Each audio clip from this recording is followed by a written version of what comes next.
Hello and welcome to another edition of KJ's Corner. Really excited about this episode. This episode is under the I'm Breaking Into Tech umbrella. I am your host, Kyle John Fenton, but I go by KJ out in the wild.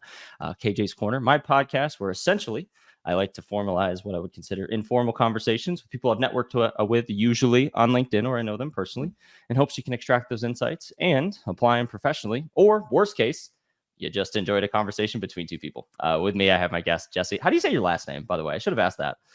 Marseille. No, it's Marseille. It's a Okay. minefield of mispronunciation, so you would not be the first to butcher it. That's why I asked. Full transparency, right? And Jesse, he is actually a full-time podcaster now with Storytelling at Scale. Your headline, if I read it from LinkedIn, says telling real stories with real people. And it's true. It seems like you've actually gone a little bit against the grain with the podcast and trying to be full transparency, talk about the rough stuff, talk about mental awareness, talk about some really deep stuff. And it's really, really cool. But before we get into any of that, because that's going to be the essence of the show, how are you? How are things? Yeah, things are good. Happy to be on the show, KJ. Thanks for having me. This is kind of a long time in the making, and I think for real. Yeah. But the timing is good now because I've been doing the podcast long enough full time that I think I have some reflections, some lessons learned, like some ups and downs to share with that. And overall, life is good. As I was saying before we started rolling here, I'm living out in Eugene, Oregon. You were tubing last weekend, just hanging out, doing whatever. Tubing on down the river and just doing a lot of hippie stuff in the woods. It's fun. Man. Why not? If you've got the ability to do it. But it's a good segue that you bring that up. So full transparency, if you're listening to the show for the first time, I really like to give people a platform to tell their story. I think we do that in interviews, but then you never get to do everything. And you also sometimes don't get enough time to tell that story. And I thought Jesse had a really good story to tell because he did start his world in social media management, sales, and then eventually decided to go full bore into the podcast game. So I wanted to give Jesse an opportunity to tell that story. In terms of the networking, we actually connected through another guest I had, CT, talking about sales and said we'd cut it up. And you said the timing was great because I remember you asking me, you do the podcast. Why do you do the podcast? And this fucker over here is doing damn discovery during a freaking LinkedIn chat, right? But then eventually he took that and I saw him go full bore down the line. If you're not following Jesse, you should. Because he's got a lot of stuff that he's been sharing from the podcast, which is really cool. I actually resonated really well with the SE guy, the guy that you grabbed. Really similar in terms of the way we think about sales. But I'm going to stop talking here because this is your time and your show. Theme, like we talked about before, is we really just want to go back to the beginning. What started in sales? What did you like about it? What did you not like? What pushed you to the podcast game? And then ultimately, what have you learned? Because you were telling me, full transparency, and maybe I'm burying the lead here. You had said, money's out, right? So now what are you going to do to monetize? It'd be really, really cool to hear the actual reality behind putting a podcast behind a vision. But I'm going to stop talking here. I'm going to let you run and we'll have a conversation. I'll ask in a minute. But Jesse, floor is yours, man. Tell us how you got here. Yeah. Yeah. So I'll rewind and zoom in about a bit Please. Before diving into the sales part. So I grew up a musician, played guitar in local bands. Good context. Yeah. Awesome. Loved to perform, loved to make music, loved to express myself. And it was this interesting thing because if you know anything about the music industry, you know that it's really, really hard to make money. And, 99.9% of the people that do it just do it because they love it. And that was definitely me. And the way that I was making a living being a full-time musician after college was I was teaching guitar lessons. And that was great. My buddy Spencer does drum lessons on the side. Yeah, it's the same type of thing. I mean, he does social work now, but but that's how he was doing it. Yeah, it's the same type of thing. Yeah, and so that worked. But at a certain point, you're like, well, I'd like to get maybe some health insurance and maybe a 401k going, and just sort of grow up a little bit here. And so I pivoted into sales, and to me, it's like they're definitely not one-to-one matching, but music to me is about communication. Sales, ultimately, the reason I felt like it was easy for me is because it's about communication. And podcasting, again, is about communication. And for me, when major podcasters started to become more famous, obviously it was Joe Rogan, but there was a bunch of other shows that I was following. This is maybe 10 years ago or so. I was like, I think I could do that. Like I sort of have an intuition of, what it means to take subject matter, to synthesize it, to pull it together and to relay it to people. And so this was in the back of my head for years. And, I still love music, absolutely involved in music, but I basically switched from listening to hours of music every day to listening to hours of podcasts. And I across the listen board. to a wrestling podcast every day of my life. Oh, that's awesome, dude. It's Yeah. busted open every time. Like I love it for the same reason you're talking about. It's not in any business context, but what am I Yeah. learning? How do they Yeah. communicate effectively? How do they get the cadences? How do they talk about their points? Whatever. I still mess up and get wordy, but it's the same. It's the same type of deal. Yeah. I'm with you. It's music and then it's a podcast. Yeah, it's spot on. It's the same. That's so funny. Yeah. Anyway, I digress. Sorry. No, it's good. And so this was in the back of my head. And again, I didn't have like this business model figured out for podcasting. I didn't even know what subject matter I wanted to talk about. It was just like, I'm just going to do this at some point. Sure. But as it happens, life kind of takes over. And I went from my first SDR job, this is maybe 8 years ago or so. Yeah, get into it, man. Get into it. You're right. I was like, I had my first SDR job and I was like making decent money. And then that moved into a SDR management job. And it kind of like this weird thing happens where when they pay you more, it feels good. So you put more effort into it and it starts absorbing more and more and more of your life. Like I was telling people at the time, it's like, oh, I'm just in sales to pay for my music habit.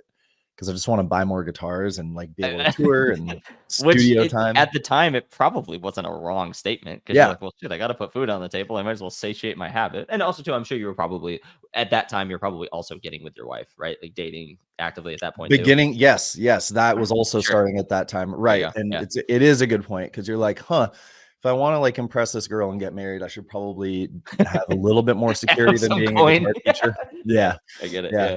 No, so all of that was it was like a confluence of those factors. And it was also the first time I had some momentum in a career. Like I had tried some other stuff before, but I was just getting really positive feedback with sales. And so honestly, I just dug in and went crazy with it. And I was working like 10, 11 hours a day, sometimes 6 days a week. And it's not like a poor me story. Like I'm not a victim of anybody else's stuff, but more like a victim of my own voluntarily devices. did it. Yeah, yes, like 100%. But I really burned myself out, like to a significant level. By kind of my late 20s, I was like really, really tired all the time. And I think now, like learning a little bit more about the neuroscience of burnout and depression and all of that, it's like my hormone systems and my neurocircuitry were just like shot because it was waking up 6 a.m, coffee, stress, cortisol. Yeah, and then I was going to ask, like, what do you think was pushing you to be that way? And I'll admit it too. Like, I've never been full cycle sales. I've always done a supporting role. Now, granted, I'm working on commissions. I'm on a 70-30 split, but I've never had to work for it. You know what I mean? Like you have. Do you think it was the pressure of the job that caused you to get to that way? Because obviously, with hindsight, you're like, why the fuck would you even put yourself in that point? But when you're in the moment, you just said, you're drinking coffee, you had the stress. Like, what do you think pushed you to that? I'm just curious. What's crazy is I think the timing was really strange where I got in during the golden years when it was relatively easy to make a bunch of money. I mean, when I'm looking, you got in, it was 20. Yeah, you said your first sales gig, 2016, right? Right. So it's like, this was a relatively easy time to do very well. And I think I was kind of chasing that dragon. Like as the years went on, it became progressively more difficult. And so even though I was like getting promotions and my base pay was getting higher, it took more and more effort every year to feel like I'm like moving that high watermark up. Yeah. And so it was like self-competition of just, well, I did this well last year. I've got to beat that this next year. And I don't know, I'm a competitive person and I'm kind of like a masochistic person. And so I just, that's what, hey, self-awareness is key. Right. That's fair. Like you can bring that up. Sure. And but if you're thinking that way and it's pressure and like sales can be like that, like you're always, regardless of whether you're competing with your peers, it's like, you're really kind of competing because especially, and you've seen this in your role, when you hit a certain number, that becomes your baseline. So now it's like, and we even put it on a post. We were literally talking about it. It's like, you're talking about like lead generation. Dude, we're talking about after that. Like now you're talking full cycle stuff. Like we have to talk about actually getting in the door and making sure that's legit, building the champions, whatever. And like when you compound all of that, knowing there's a number to hit, I don't envy the position at all. I've said that point blank. Like people are like, you'd be good in sales. I'm like, I don't know if I want to because of what you're driving. Like, it's like, I'm being facetious for the sake of the show, but there's a lot of merit to that, So anyway, I digress. It's a beast. Some people are actually meant for it and genuinely love it. And I think 8 out of 10 people hate it, and they hate it until they get out. Sure. And, that's the real thing is like, you're kind of looking at your skill set, you're looking at what you can do in the world and what you can do to make, decent money. And it's like, I don't want to go back to grad school. I don't like the options for people that are pretty good at talking is like, are you going to be a lawyer? Or are you going to get into tech sales? Like that's and then pretty much law, and then law. You kind of have a moral conversation because the money's in defense, right? It's defense attorneys, right? Like the district attorneys, you got to go through the damn ringer to get there, but you can go be a good defense attorney somewhere else, right? Like, yes, so it's whatever. But yeah, absolutely. It's true though. Yeah, but you're right though, and I'm interested too. Curious because I think that's actually probably a good segue into the podcast stuff. Because as we talk about, you had said like I don't know what I want to talk about, but now you do, right? Like, what do you think it is that we've like opened the door for people? Because I look at it, it's like, oh, the charming person's in sales, but then I'm sitting here saying, and I know we've talked about this before, and I'm curious to hear your thought. Like, if you're going to be in sales, you should probably know what you're talking about. Oh, yeah. And I would argue that I think there was a time and place where bullshitting would work. Mm-hmm. I don't think that's the case anymore, especially in B2B. You can get away with B2C still. And maybe some smaller type things, but when you start getting to the enterprise level, you can't bullshit anymore. Oh, absolutely. So I'm curious, what are your thoughts on that? Because I don't want to sit here and say that every salesperson I've worked with is a sneaky, snake oil salesman, or because they're not, right? Genuinely nice people, right? Just trying to make a living. But I see sometimes they struggle and they rely on these bad practices. So I'm just curious what your overall thoughts on that, because you're not in the game anymore, right? You're out. So I'd love to hear, what you think about that, and if you align, if you don't, and just poke holes in it. Yeah, it's Revenge of the Nerds, and nerd has shifted from like nerd used to be a term that was used in bullying, and nerd is now a term like me. A nerd is on a pedestal. Like I'm wearing a fucking wrestling shirt on a podcast. Yeah, no, but it's so true. I mean, like the stereotype of salespeople used to be like, especially in kind of like tech sales, was like sort of jocks, kind of like very assertive, very type A, very gregarious, probably drinks a lot, like kind of like big man on campus kind of thing. That is not who I see winning in sales. I don't either at all. It's introverted people. It's a lot of women. It's people from a lot of different nationalities, backgrounds, cultures.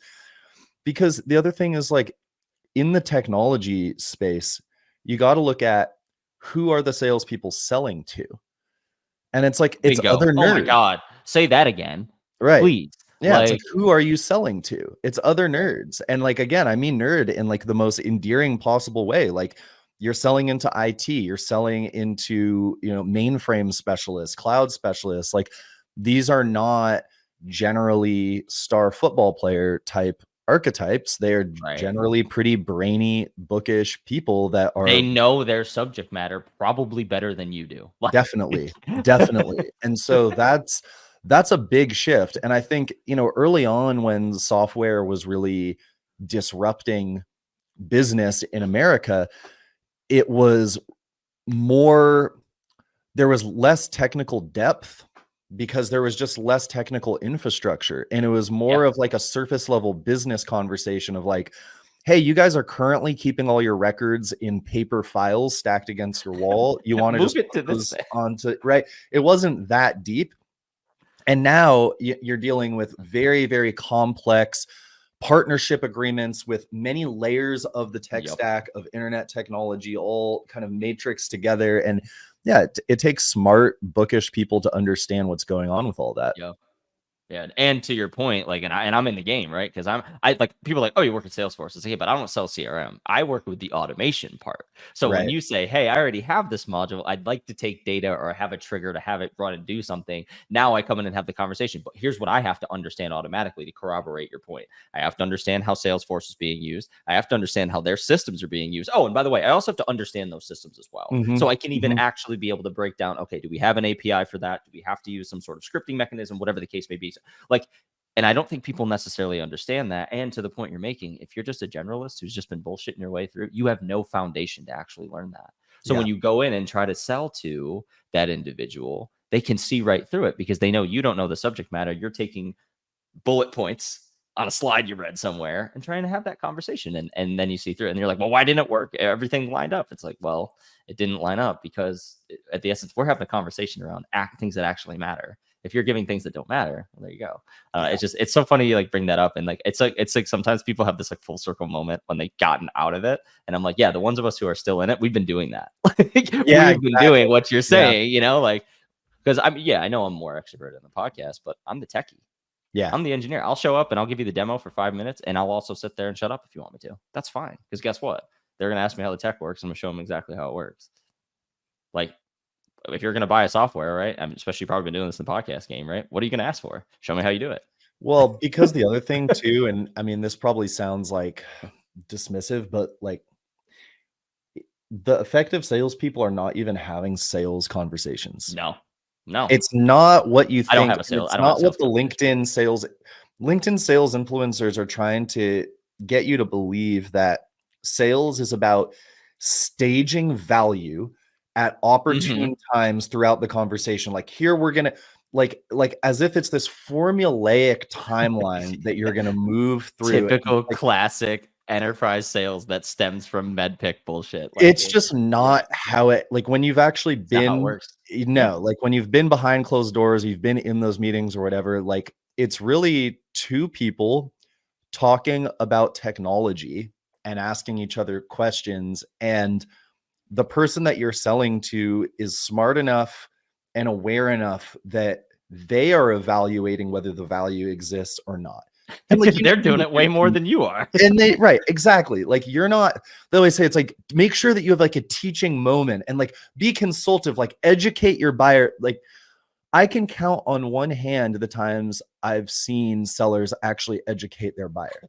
It's not really what is happening, right? And like you're deeper into this part of the world than I am, just being like an SE, being a solution engineer. Like, the people you're selling to know how their tech stack works, and they've also researched how yours work, and they're basically doing some due diligence and trying to make sure 100% that this fit correctly. Yeah. Yes. And that's kind of how, and you know, I can say it, like, I mean, I'm at Salesforce, and yeah, I would say automation does follow more of a mid-market type time frame, because sometimes it's simple. They're like, I just need to be able to extract data into this format. It's like, we can build that in a week. You know what I mean? Like, it's a super quick cycle. But to your point, right? Like, we're not selling anything. They're going to say, hey, this is how our system is run. We're not going through any changes on this. This is the trigger point. This is the mechanism. You need to show us exactly how this is going to work.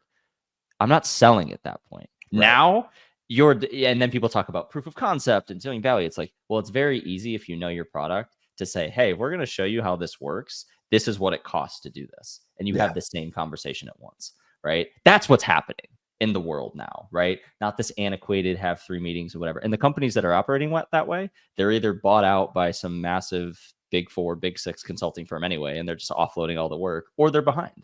Ready for the big conspiracy? So go ahead. Like Orange is Griffin, man. I love it. Yeah. So it's like the sales coaching world has shifted the message away from product knowledge towards problem knowledge. So what they are telling you, I fight that so much. Okay, good, right? So like what they're telling you is like, you don't actually need to know everything about the product. You need to become a master in the daily problem that your buyer is facing.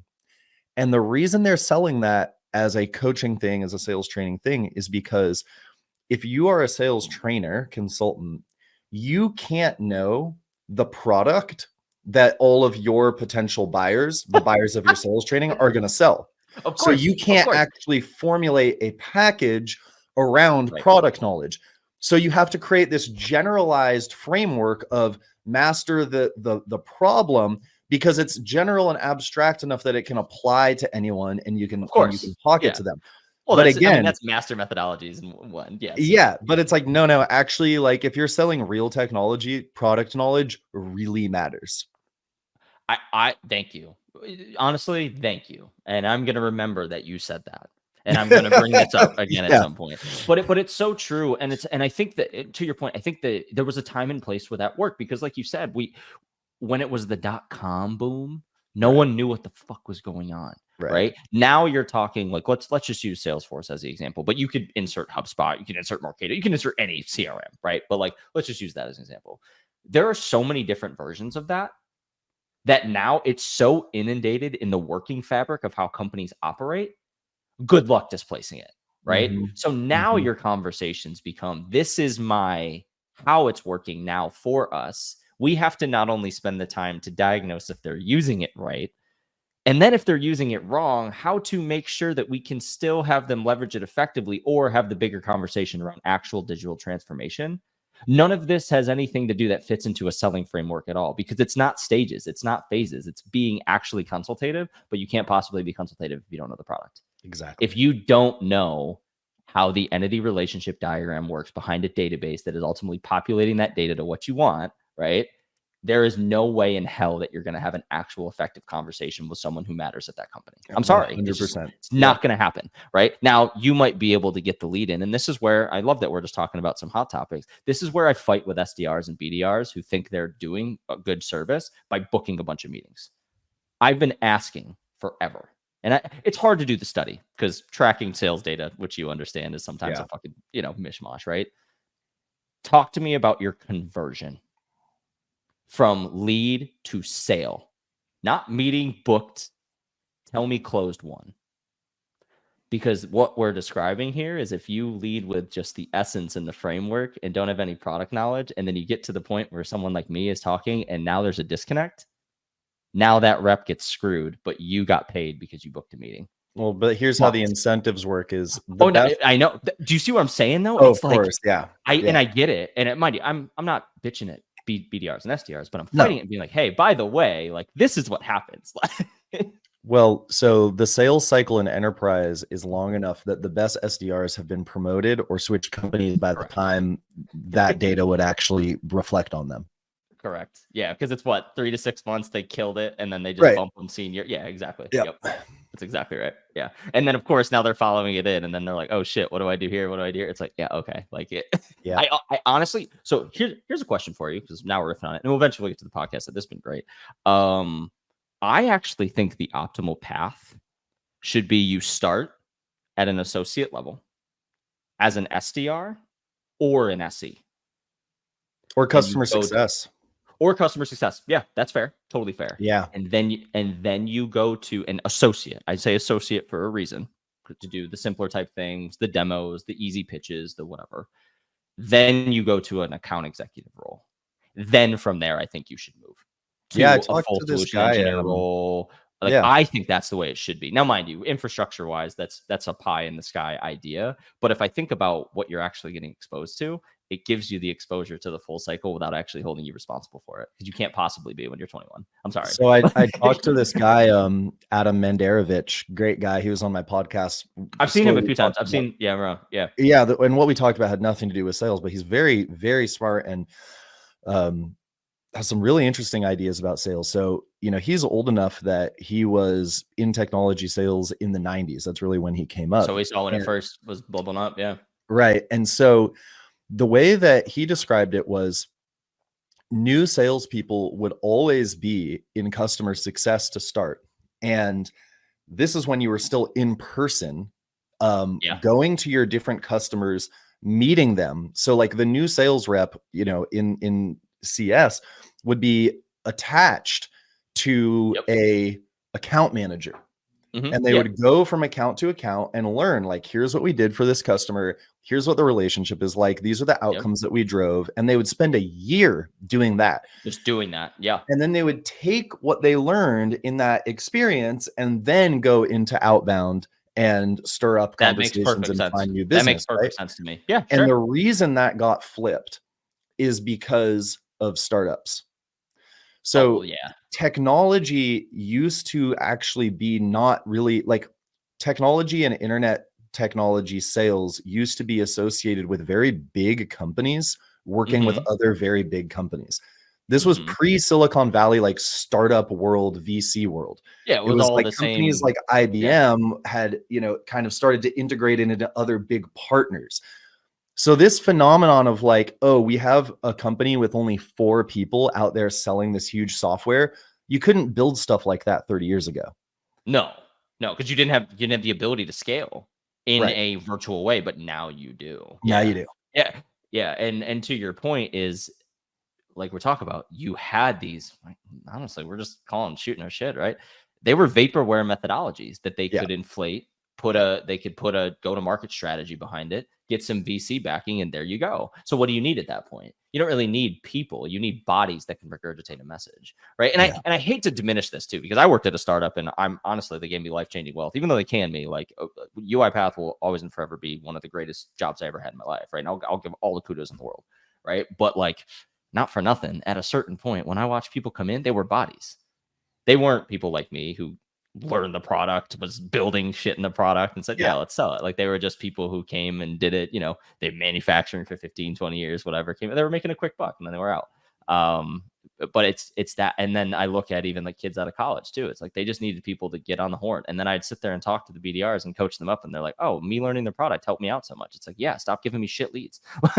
You know what I mean? But but still, they're kids out of college, man. Like, I'm sorry. Like, if you're 21, 22 and you're talking to C-suite type people and doing it, you don't have the love. You don't have the not, I'm sorry. Like, you just don't. And some will, and they make it through, and they're the people who are influencing, and some are good. You're an example of it, but it's not for everyone. Correct. And there's just things that are broken that I wish we would take a look collectively. And I think it is changing, though. I will say, just like you're saying, the people who are successful are actually being real. I just think the game's going to be different in the next. I actually agreed wholeheartedly with the last guest you had. Like, say, I don't see the common account executive existing in the next decade. Yeah. Like 2030 hits, I don't see it existing in the software space. It's going to be me. Agree. I'm the guy selling it.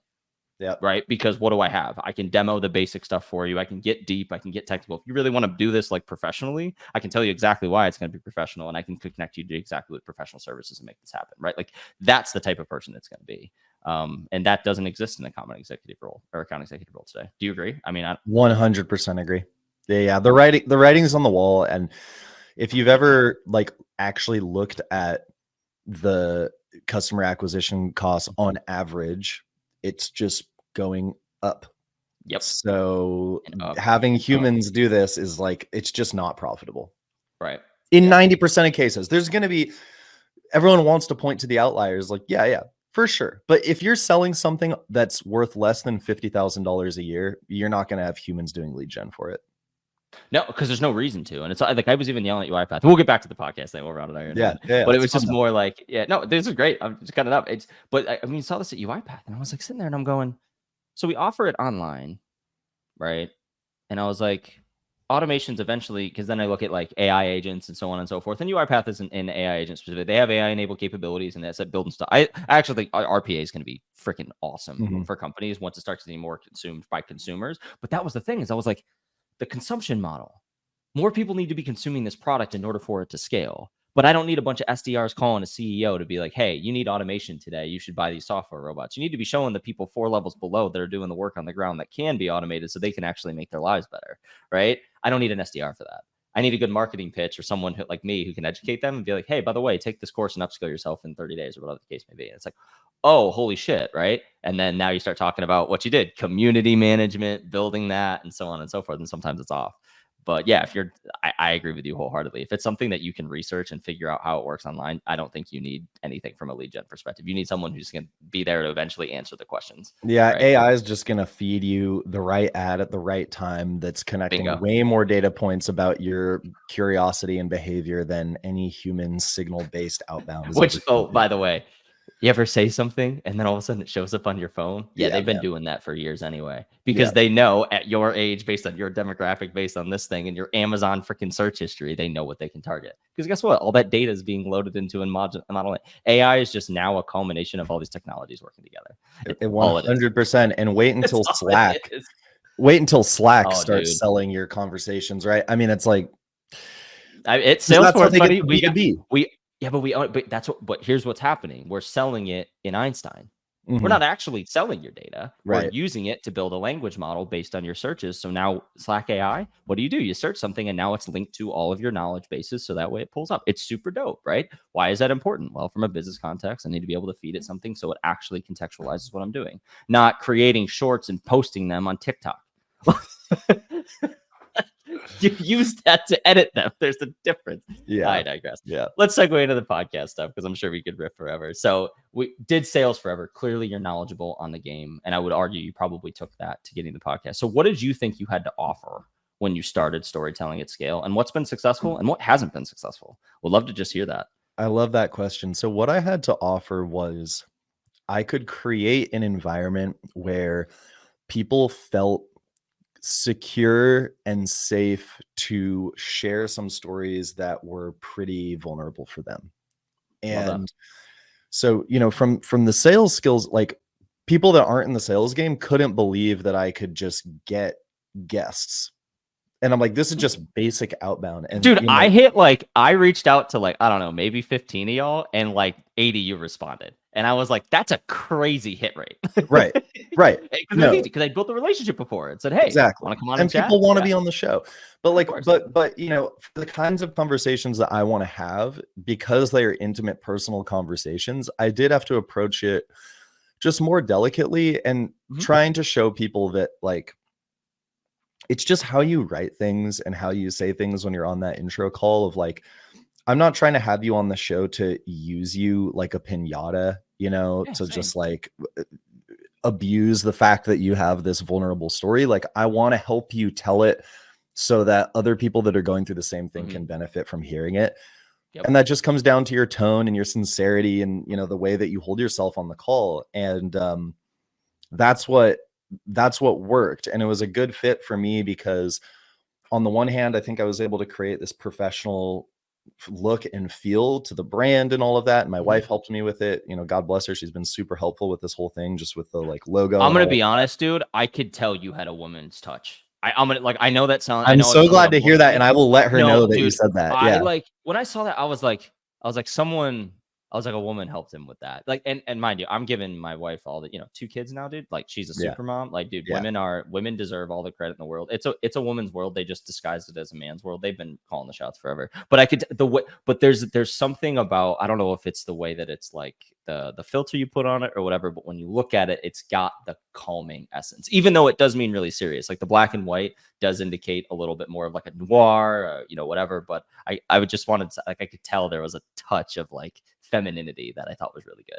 And she made all of those decisions. Yeah, no, everything that you're pointing out. That's amazing. I love that. She did on her iPhone. On an app on her iPhone. Yeah. That's fucking incredible. I love that for you guys. That's awesome. Yo, kudos to that. Kudos to her. That's awesome, man. Anyway, I digress. Continue. Sorry. Yeah, no, all good. So I knew I wanted to do that. And the other thing was I was at a point in my life where, as I mentioned before, I was really burning out. I was really depressed. I was drinking too much. I was in this. And there, homie. Yeah, I was in this kind of raw state. Like I wouldn't call it. It was a rock bottom for me. It wasn't a rock bottom of like my life is completely falling apart. It was more of a rock bottom of the soul of just like, sure, am I going to keep doing what I'm doing? It really doesn't feel fulfilling. I know I need to do something different, and I don't want to just do another business podcast. No hate on business podcasts. I listen to business podcasts. I love them. But for me, it was like, I was doing business as my full-time job. I didn't want to replace that with just more conversations about business at that point for me. And so it was like, how can I make this as human as possible was really the North Star that I was following. And I had this epiphany, man, where it was like, it's not about me and my story. The more I can focus on other people's stories, the more the audience will be able to tell that that's the focus. And so I just stuck to that. And now you've just been running, and you've been doing it. It says right here, 1 year and 8 months, dude. And it's been, but you said like, so you're doing this full time. So how are you making money? Yeah, so I'm not. And so I am absolutely not. Yeah. Okay. So I got laid off. And I had this decision, tons of people went through layoffs over the last year or so. And oh my, yeah, dude, I didn't get laid off. I got canned. I was like, I got even worse. You guys got severance packages at least. Oh man.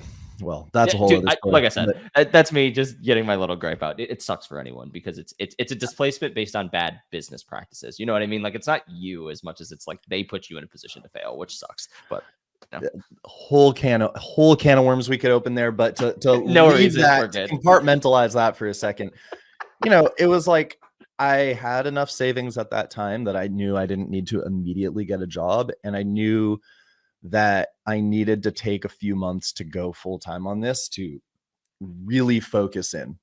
And that's what I did. And it wasn't taking a risk in the way that startup founders are like, oh, I'm taking this huge financial risk. Like, it didn't feel like that for me. In the back of my head, I was like, I have enough runway to last, whatever, this many months. And I'm going to take that time. And when the time comes, I'm going to get a job again. And I'm like approaching that time right now, and it's fine. I just started job applications, and honestly, like, I'm excited to get back in seat. And it's like, one aspect of that is like, yeah, I need to make money. I'm excited to make money again. The other aspect of it is like, I've been doing this largely alone, and I want to work on a team again and just, be part of something and build something with people. It's cool. Yeah. What are you applying to? Just curious. Mainly growth kind of marketing roles. I mean, honestly, as I look at this, hopefully I'm not like shooting any of my applications in the foot. Yeah, right. Like, whatever. Yeah. Honestly, whatever is like, I really am seeing solution engineering roles on the one side, and then I'm seeing growth marketing roles on the other side. And those are like diametrically. For SaaS, you're kind of fit in for both. If it was more of like a true like tech, I don't think you have those chops, but if it's like a SaaS type thing, I think you can do it because you've been using these tech to obviously produce your stuff. So like you've got the ideas. Oh yeah, no, exactly. Yeah. Right. And so, but that's the thing is, it's like, if I'm going to be in this for the next 10 or 20 years, maybe I want to build the skills to actually be a true solution engineer. And so I'm thinking in my head, I'm like, where am I going to best fit? Right. That's an option right now, mainly growth marketing roles. Because I love social media. I mean, it sounds super weird to say. Social media is like so toxic, but you just committed to the bit. So like you've been in it. I've been in it and I do well there. And it's like, yeah, you it's do one of those things the engagement on your shit's through the roof. It's focus on your strengths, right? So it's easy for me. It doesn't feel like work. And some of it is like, why am I trying to like fit a round peg into a square hole? Like, just do what comes naturally. Yeah. Dude, I love that. And I'll end on that, dude. That's just a great summary in terms of where you're going. And here's what I'm going to say too. I'm going to offer up, because I haven't necessarily done this. When you do land that gig, I'm going to pull you back on so you can talk about how that went and what the nice. What well, I will. If I do get this one job that I'm pretty excited about, I would love to tell the story of how I got it, because there's some tactics there that I think people should know about. Yeah, and it would just be part 2. Like, I want to also keep this open for things, because when I talk to people, like, just like you said, like, we're doing different things. So just all of that to say, thank you so much for spending the time today. It is very easy to do a podcast with another podcaster. So kudos to you. Thank you so much. Yes.